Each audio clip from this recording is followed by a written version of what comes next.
several different like DJ scenes popping up. I don't want to get into who was first, but I just know that when we talk about 1973 being the beginning, it's usually beginning with that party in the South Bronx where DJ Kool Herc threw that first party. And so we are 50 years old, which is dope. I'm happy, you know, Generation X, you know, basically began hip hop, so I'm good with that, right? I'm born in the 70s, so I feel good about it. Today we're also going to be joined by DJ Project. They're going to be streaming this live. It's going to be a short convo, and then followed up by a performance. But I want to just give a shout out to Chris Cuadrado El Siete for co-producing today's event.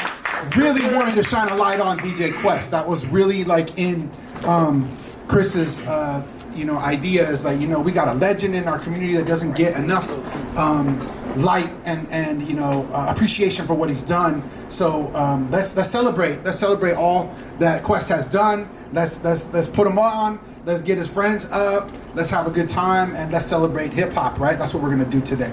So let me introduce our two invited artists. Oh shoot! Our two invited artists. Our first artist, you may know, well-known rapper in the city. Dregs is a San Francisco-based graffiti artist and rapper who explores the Bay Area's rich culture in rap music, graffiti art, and other important areas of local history. An activist, commentator, and MC, using music as a tool to serve the people. I like that. Dregs has performed with all the top Bay Area hip artists, including Andre Nicotina and others. What's the name of your podcast? That's dope. I was watching it. It's called History of the Bay. History of the Bay. Watch History of the Bay podcast, another dope hip hop media outlet. So let's welcome Dregs. Come on and take a seat, please. And turntablist, artist, scratch music innovator, DJ Quest. Questo-san is considered one of the most skilled DJ innovators in the field of turntablism. Born in El Salvador, Quest moved to San Francisco's Mission District in the early 1980s, where he was introduced to the sounds of hip-hop and electro-funk, which sparked a lifelong musical obsession and exceptional interest in scratch music.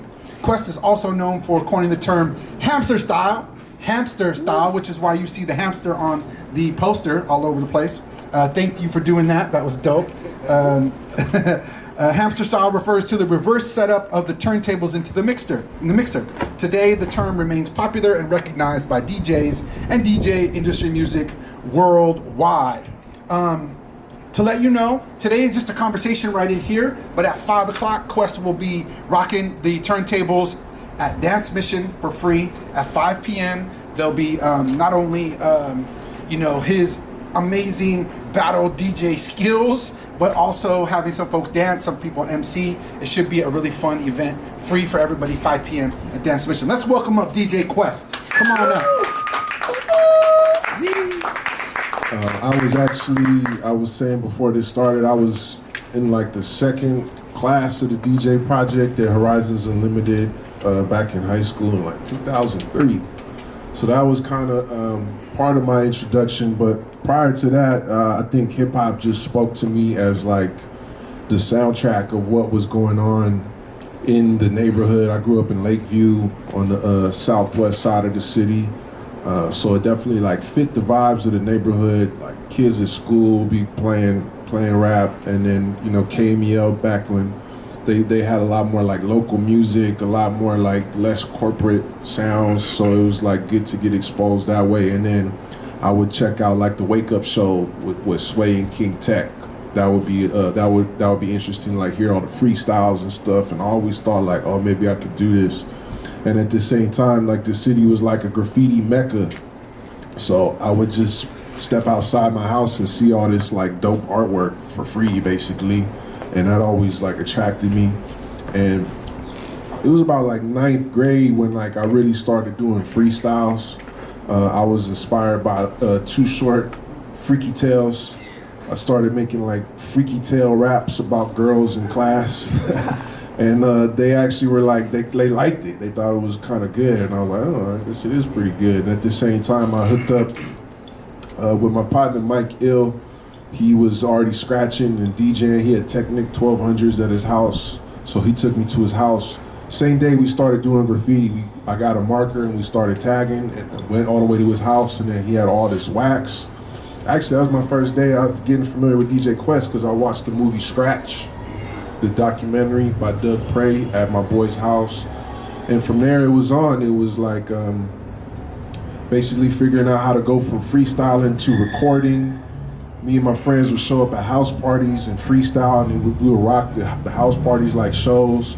And then I got exposed to like the Bay Area scene, which is all independent music. So I would see like the flyers and the stickers for like local rap groups, and that kind of made me realize like, oh, I could just do this. Like, you don't have to be from LA, you don't have to be from New York. You can just make music and put it out, and it's actually official.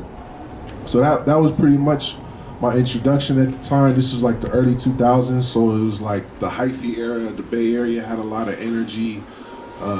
And I just dove knee deep into it, and it went off like, I always say like from the beginning, I always had like fans and supporters and people who like genuinely rocked with what I was doing. So I was able to start selling music right away at like 19 years old, making music, selling it around the world. And I've been doing that ever since. And in terms of like my background, I'm black and white.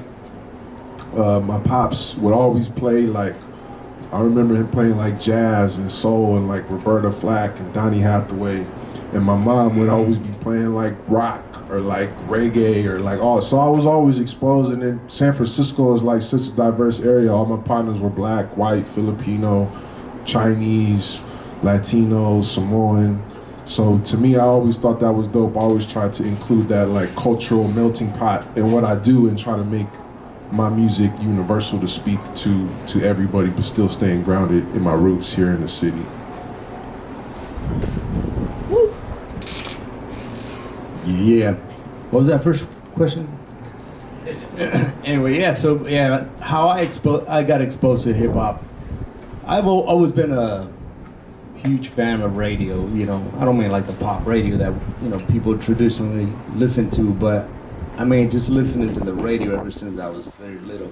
So when I moved to San Francisco in '82, that was really what got me into listening to hip hop.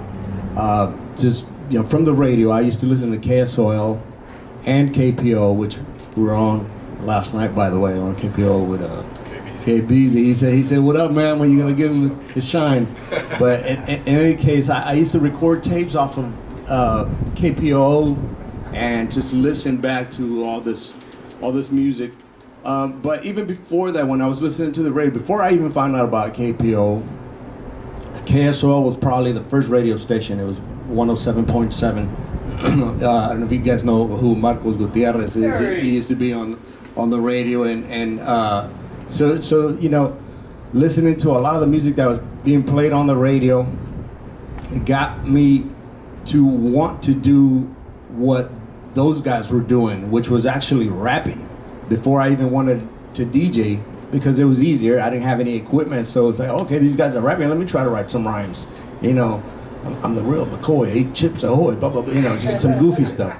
But I eventually, a cousin of mine, he's like my brother, he and I, we bought some turntables, and he was more of the technical guy, so I thought, oh, maybe we could both rap and scratch or whatever, but yeah, I had seen scratching live before that, but when I actually got my hands on the turntables, it just kind of blew my mind. I didn't want to rap anymore. I didn't want to do anything else. Of course, I tried doing graffiti. I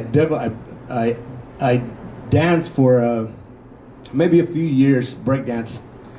But when I touched the turntables, it was just like, that's all I want to do, So from going from the radio to hearing scratching in the streets and yeah, movies, Beat Street was a huge influence.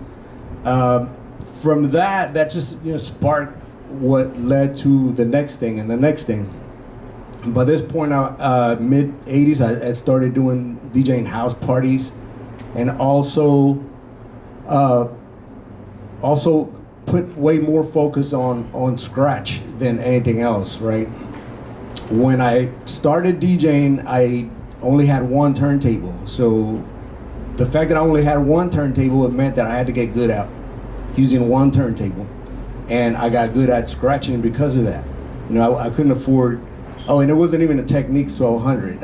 I was able to get a Technics 1200 eventually, and eventually was able to buy the second one.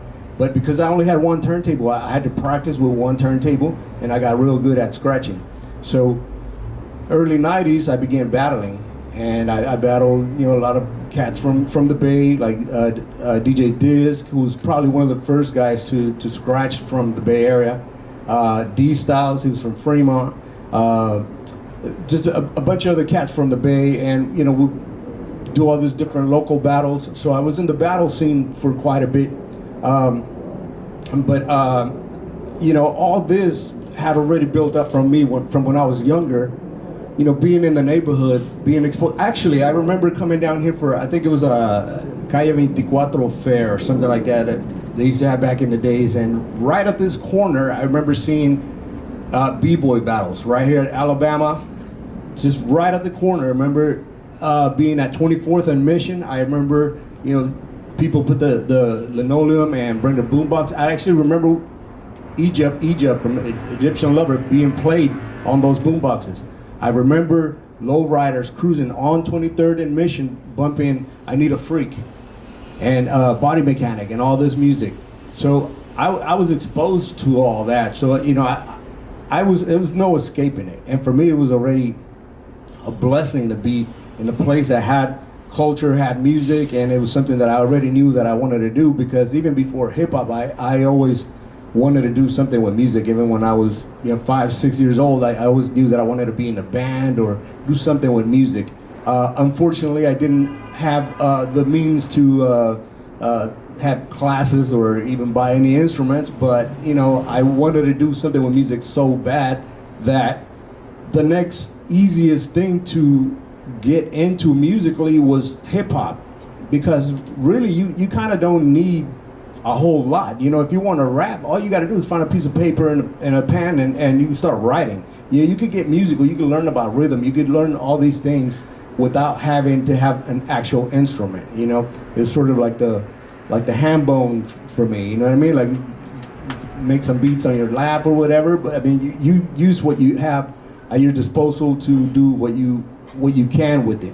So, having said all that, I was exposed to the richness of the hip hop culture in San Francisco, and fast forward a bunch. I've gone through phases of battling, producing records, working with my jazz trio, teaching, and I'm still doing it. I mean, I'm just blessed to have the opportunity to be still in the community, in the Mission, the place that I learned a lot from, and be able to connect with the youth here and give back. So anyway, that's a little bit of my background. Next. Diego, we got any questions from the audience?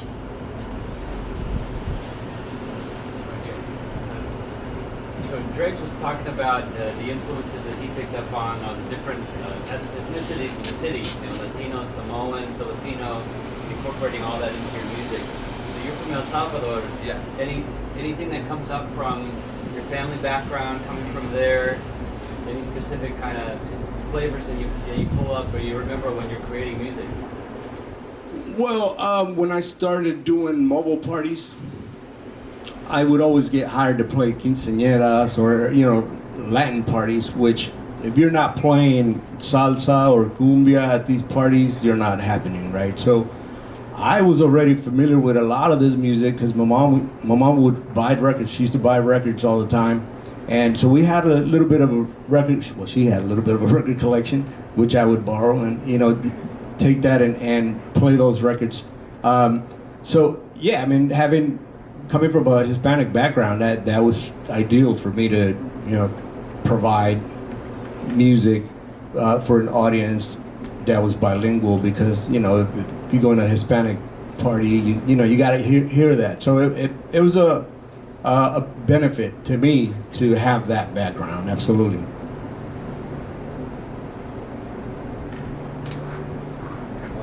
start rapping and scratching again? Ooh, rapping, I don't know. But I do want to pick up a vocoder so I can sound like a robot and, you know, just some cool robot stuff. On the radio, you said that you wanted to be a rapper first, though. Yeah, so a big influence on me when I started out, from listening to the radio, I used to hear Melly Mel, you know, the soundtrack of Beat Street. That song was like, you know, child is born with no state of mind, blind to the ways of mankind. That was like, oh man, can I do something like that? But you know, again, I didn't speak English at the time, and I don't think I understood half of what he was saying, but his voice was just so dope, and I was like, oh man. Another guy that had the same effect on me was Ice-T, you know, and Run DMC, and you know, Mentronics, and a lot of these like early era hip hop era artists, you know. So I wanted to be a rapper, but again, like I think I had more of the musical side in me, or the instrumentalist side in me, that I just chose to be a DJ instead. I got one for Dregs. So like Quest said, he was going around, you know, mission, all, you know, seeing the B-boys, listening to the songs, like, you know, Too Short bumping down the lowriders and stuff. I wanted to know more about your art, the people that you would hear walking. You said Lakeview, right? That's where you're from? I want to know if you would like hear Kuna popping and like people like that, you know what I mean? People from the Bay. Like, who would you listen to? Yeah, absolutely. So I grew up seeing people like Kugnut and Selsky and Killer Keys like around the neighborhood, and they would be rapping about the street that we lived on in their lyrics, which like kind of blew my mind. And I would see a lot of promotional materials, like I was saying earlier, like posters and flyers and stickers, and it just kind of spoke to me. I could see like, oh, this is from San Francisco. So there's like, so I think Andre Nickatina was the first Frisco rapper I heard of. Like, oh, there's a rapper from San Francisco. That was like 8th grade. And then from there, like I said, yeah, Kugnut and Selsky. There's a crew called UNLV from Lakeview also. And then there was these guys, Fully Loaded.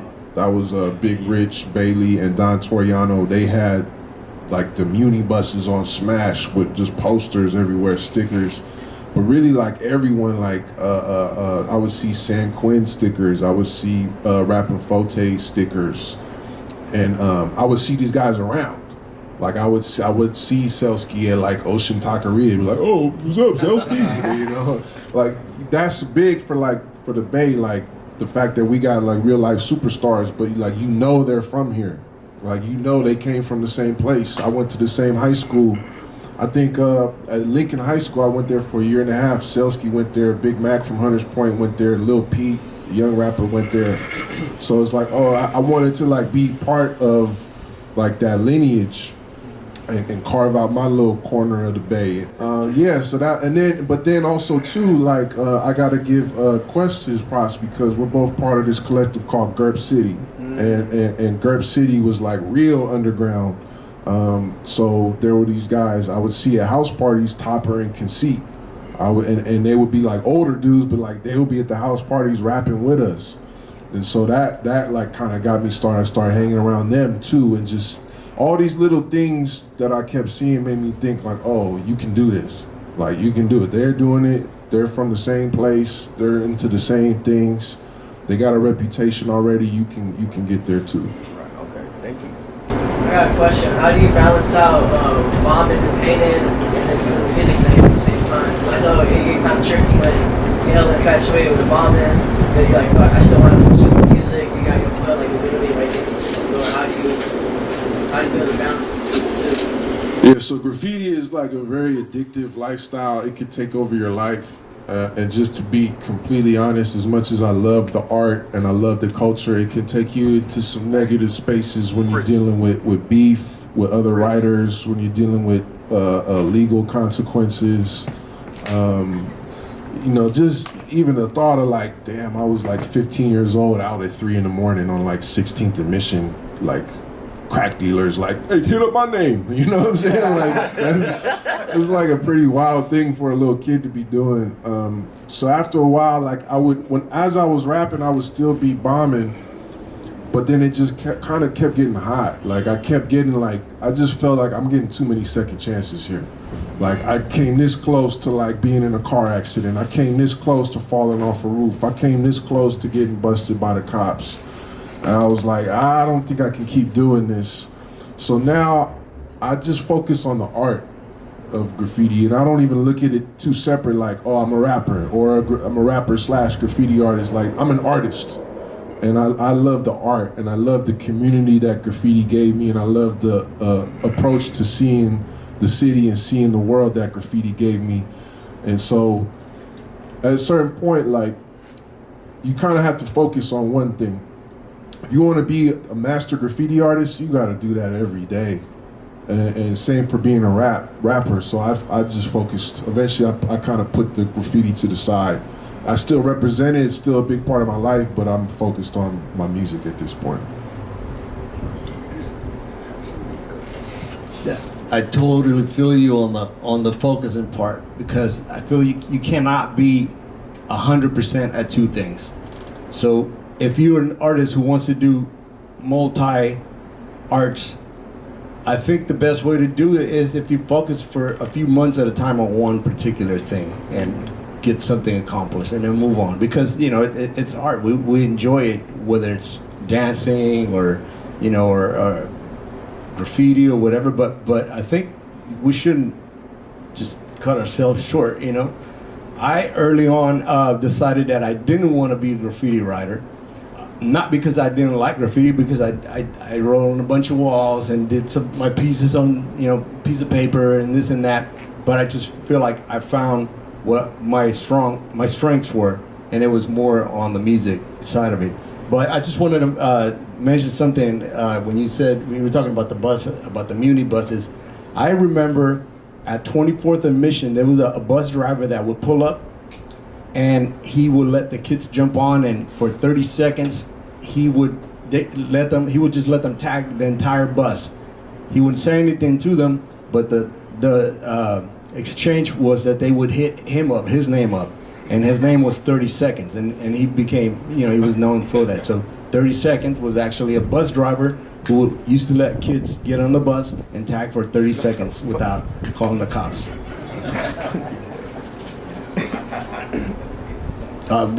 You want to move on to the next one, or I don't remember what the order of the questions was. Dígame, Cayo. I do have a question. There's any way that you as a graffiti artist could organize a little more? Because I see a lot of kids that destroying the city, painting ugly things, and they are teenagers. And so why don't you teach that you have an art to teach them how to do it? Because for me, it's painful to see that they are being just running around painting just the name or whatever. For me, it's good. It's not good. It destroys the city.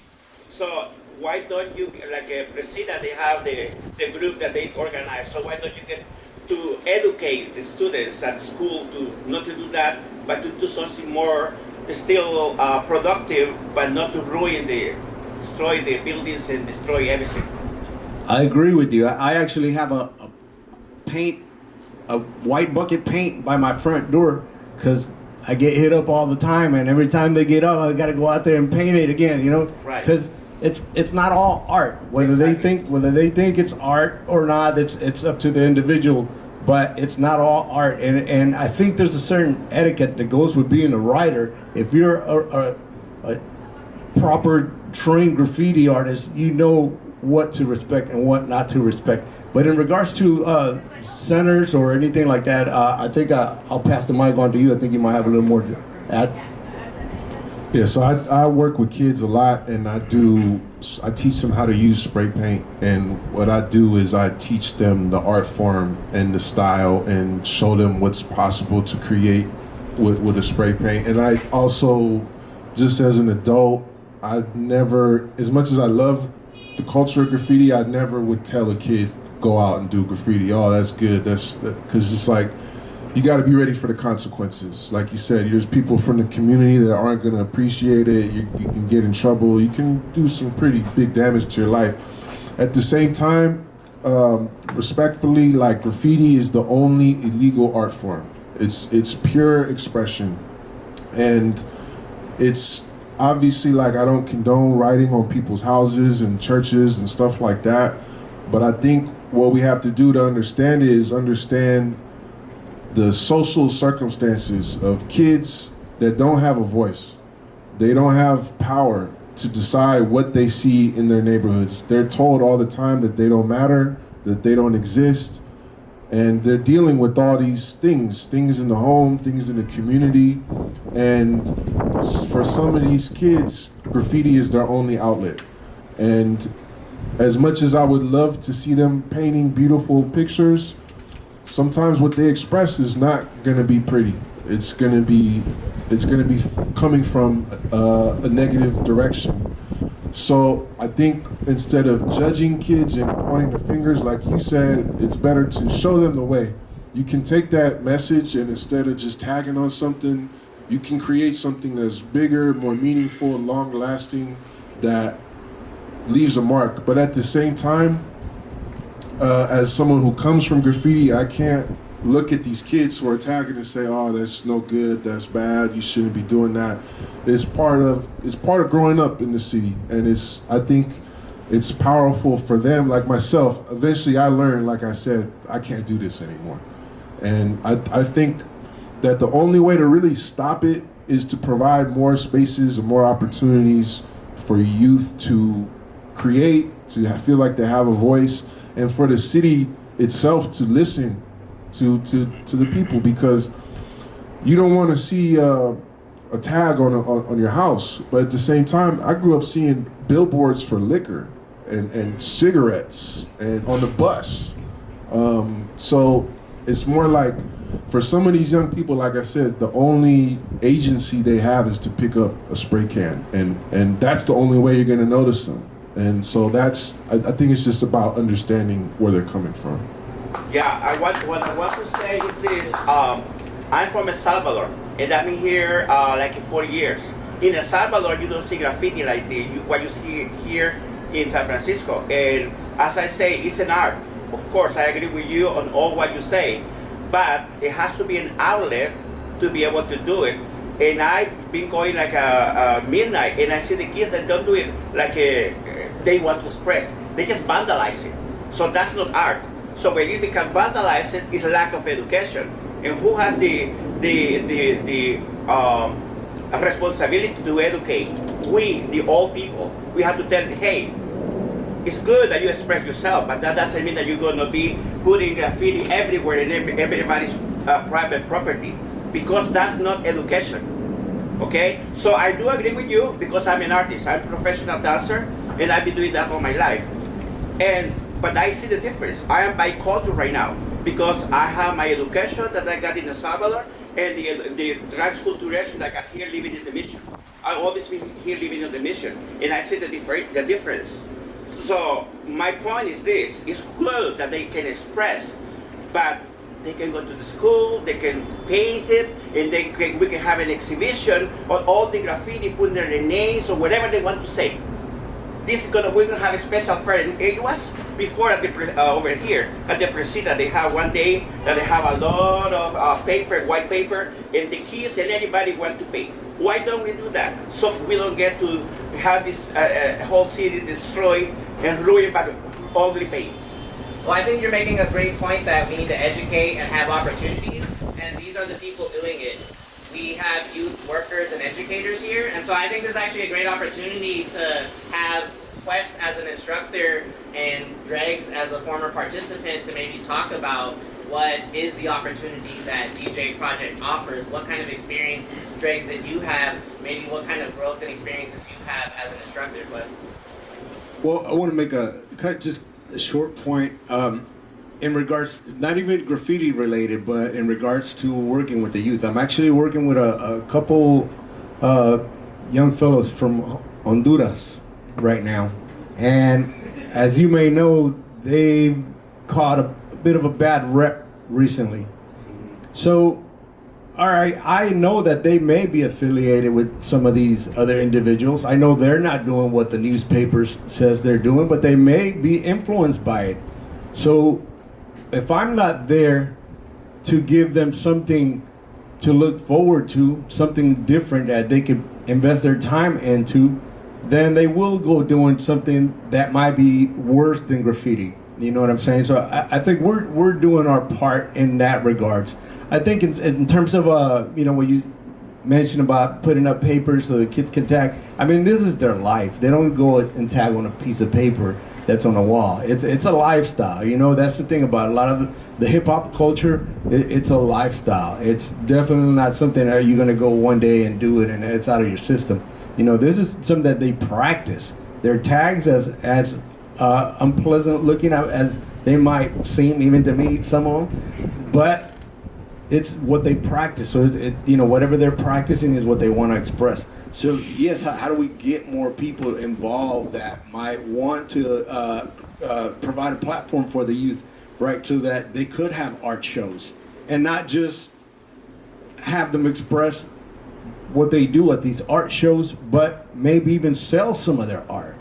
You know, turn it into a career. You know what I mean? That is very realistic. The same way that I turned DJing, which was a street culture art form back in the day, I turned it into a career for myself.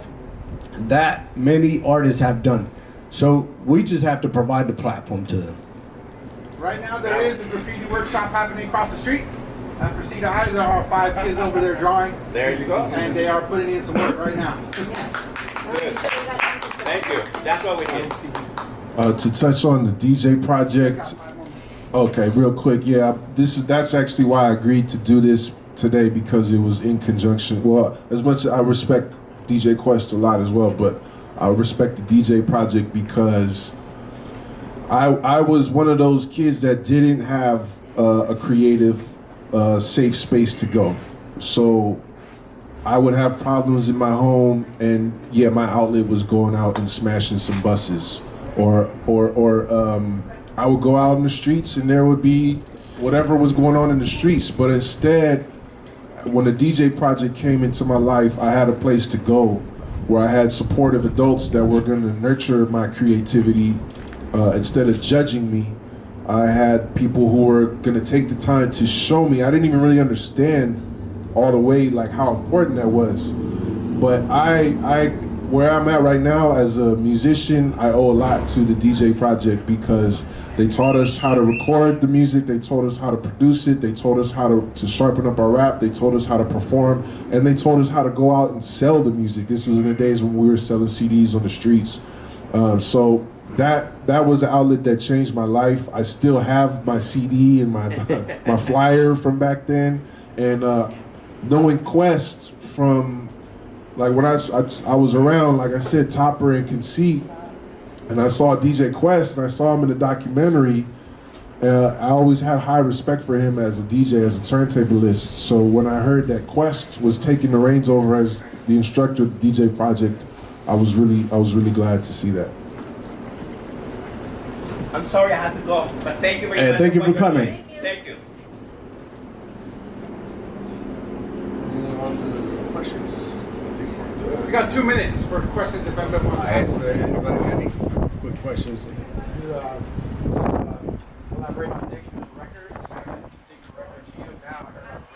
Yeah, you know, I've always done it, but I've also consolidated because it's a dirty habit. I love records.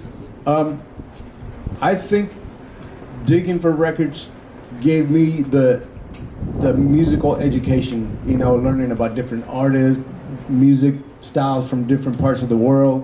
You know, I pick up records out of the trash. I you know, literally grab records that I've seen in the trash, take them home, and all of a sudden I'm exposed to a bunch of stuff that I would have never been exposed to. You know what I mean? The other thing that I mentioned was the fact that records, when you pick up a record and you stare at the cover, you look at the credits and all that, there's a certain magic in looking at the album cover that you don't get from a file and from an MP3, you know. So that is I think the gem of digging, one of them. Yeah, I mean, I used to love digging for records. It's funny you asked that because I just gave away like 3/4 of my record collection. I'm like, this is too crazy. This is taking up too much space. I gotta get rid of it. I got all these dusty records I have for 15 years. I ain't even playing most of them anymore. So it definitely takes over your life. I love traveling to other cities, other countries even, and digging through the shelves over there. I think it's an important act of like discovery. A lot of the music that we use in hip hop for sampling or whatever is like that stuff that we wouldn't, it just doesn't get hurt unless it's somebody like us who's like, all right, this is a dusty old record in the dollar bin, but to us it has value. And one thing that's really valuable in hip hop too that I should say is like knowledge. So it's kind of almost like a competitive thing. Like, you ever heard this? Well, I bet you ain't heard this. But yeah, I got this. Yeah, you know, you got that album, but I got this album. So as a young kid, like 19, 20, being able to have conversations with producers and DJs about like, yeah, I got this Gato Barbieri record, or yeah, I got this John Luke Ponte record, or like, man, check this out. Like that was important for me to step my game and understand music through hip hop. I think that's our time, right? All right, everybody, give it up for Dregs One and DJ Quest, everybody. All right, so before we end this section, I'm gonna have a quick acapella from one of our DJ Project youth, and then we're gonna bring on a short set by MC Pause. So, you know, hang out, go to the bathroom if you need to. We're gonna do some little tech setup real quick, and then I'm gonna get our DJ Project youth up here spitting some bars. Woo woo! All right. Thank you to Questo San and Dregs One for doing that. You know what I'm saying, the question and answer. Yeah? Move back. All right. So it's a little technical difficulties today because my phone, I'm stupid. I'm a tech nerd. So like, I wanted to have iOS 17 2 months before everybody. So I downloaded the public beta and it kind of fried my phone. My phone's like 3 years old. So I don't think it can take it. So I can't connect to the internet and whatnot. So I couldn't get my instrumentals to y'all at late notice, my bad. But I do got acapellas for you. I got 2 songs. One's called Woods. It's about the struggle that me, my little brother, and my mom went through to the shelters and the hotels that we stayed at and the random miscellaneous dudes. You know how that go. My whole life in Woods. And then I got this one song called Fuck Nigga, right? And it sounds crazy at first when you hear it, but it's like, it's about the injustices and the bullshit that we have to go through. My people, the people that look like us, on a day-to-day basis with the cops and with this bullshit system that we go through. You know, this system is broken. So I'm gonna start off with Woods. Yo. Yeah, okay.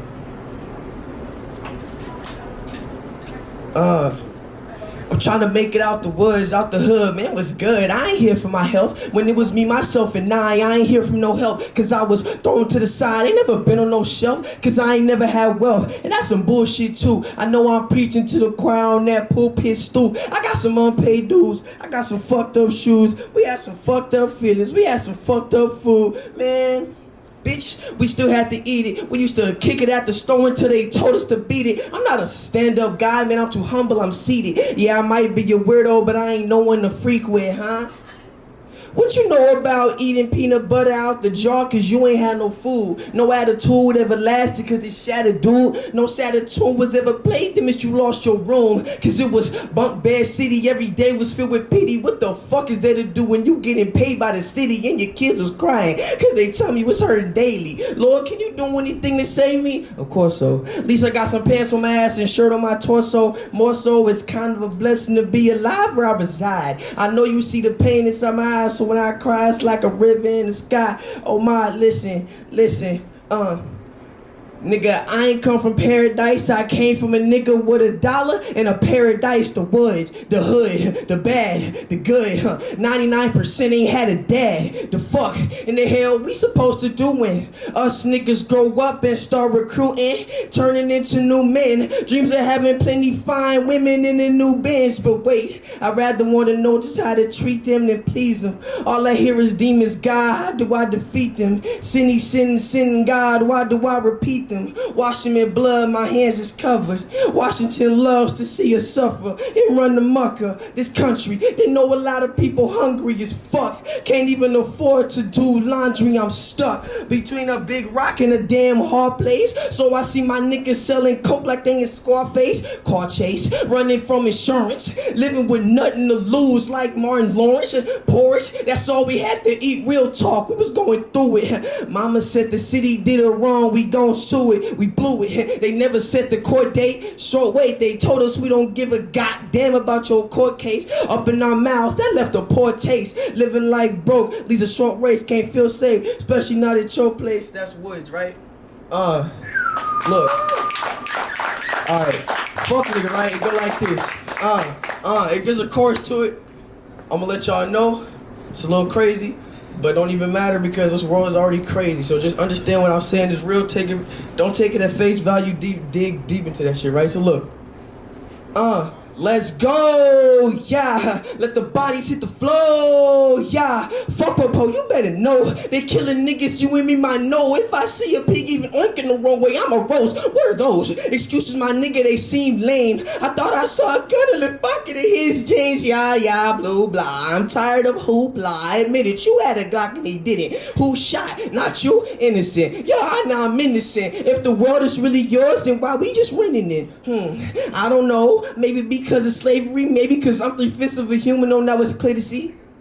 Came with this pain and the suffrage, all the humility, but it's in a state of fear, so we stack our utility, unity, that's all we ever ask. But you wickets make it seem like it's such a hard task, so you better back up, or your ass get smacked up. We gonna come with the K's and the nines, and we gonna mask up. We done seen a change in the time, it's time to black up. If you come from luxury and privilege, so you gonna blast us? Massa? Racism taking off like it's NASA? Bastard? That's all I ever was. That's all I ever loved, huh? Weed, money, crime, yeah, that's all I ever does. Ain't progressing with my life, only popping bottles in clubs, but... Okay, but it's okay cause I'm a fuck nigga. On your wife and on your daughter, I'm a fuck nigga. Hey, yeah, that's right, don't give a fuck nigga. Fuck authority, middle fingers up nigga. What? Cause I'm a fuck nigga. On your wife and on your daughter, I'm a fuck nigga. Hey, yeah, that's right, don't give a fuck nigga. My minorities, middle fingers up nigga. Fingers up, look. Hey, okay, now we coming out though. Popo did us dirty and cold, just like the South Pole. Down low, never treated us like some of the town folk. Said the protector serve everyone and y'all ain't doubtful. Tell them niggas drown slow, right down there in Lucy Lake. Picking nigga Lucy, truth be told, don't care about who she take. Losing faith in Jesus, we get on our knees. We ask for you to lead us, but just look at how they treat us, God. Okay, but it's okay cause I'm a fuck nigga. On your wife and on your daughter, I'm a fuck nigga. Hey, yeah, that's right, don't give a fuck nigga. Fuck authority, middle fingers up, nigga. Hey, what? Cause I'm a fuck nigga. On your wife and on your daughter, I'm a fuck nigga.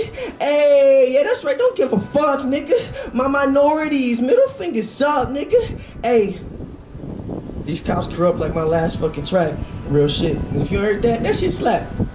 Man, this gentrification got me fucked up in the head sometimes, bro. These cops, they don't let my people go. That's all good. Thank you. Hey.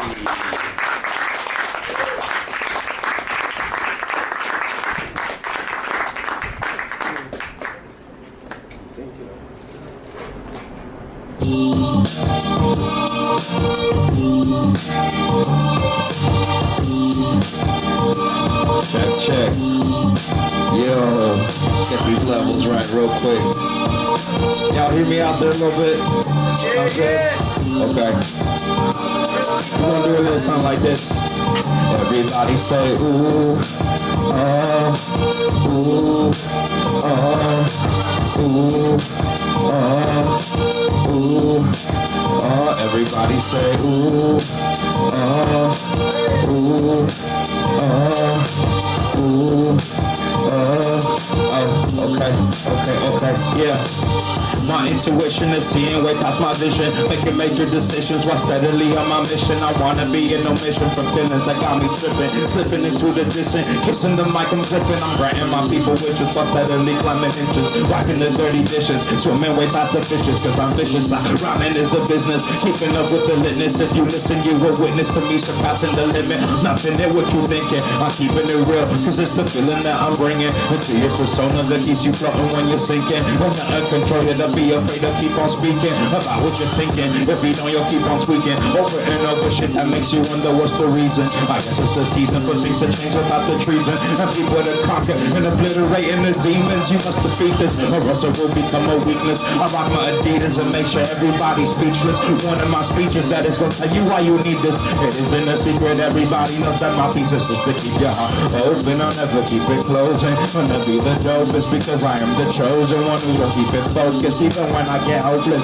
Wanna spit ferocious lyrics that keep ghosting. I'll keep my heart open, I'll never keep it closing. Wanna be the dopest because I am the chosen one who's gonna keep it focused even when I get hopeless.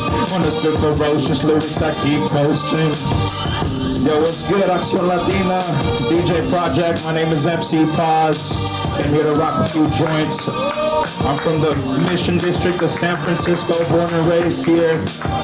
Been blessed enough to be able to follow my dreams as an MC, as a hip-hop artist, travel the country, you know what I'm saying, put out music, put out songs, and I'm just happy to be here with y'all today. Can I keep playing some tracks for y'all? Alright, here we go. Yeah.